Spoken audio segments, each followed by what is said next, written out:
Why are there not more people talking about the shocking origin of chainsaws? Chainsaws were invented in Scotland in the late 18th century, not for cutting down trees, but for childbirth. Yep, you heard that right. Doctors used them to perform a surgery called symphysiotomy, where they had to widen the pubic cartilage to help deliver babies. Gruesome, huh?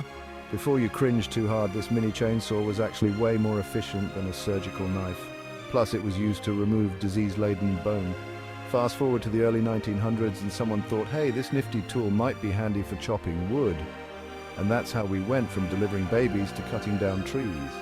The more you know, right? So next time you hear that buzzing sound, just remember its bizarre history. Chainsaws from the maternity ward to the lumberyard.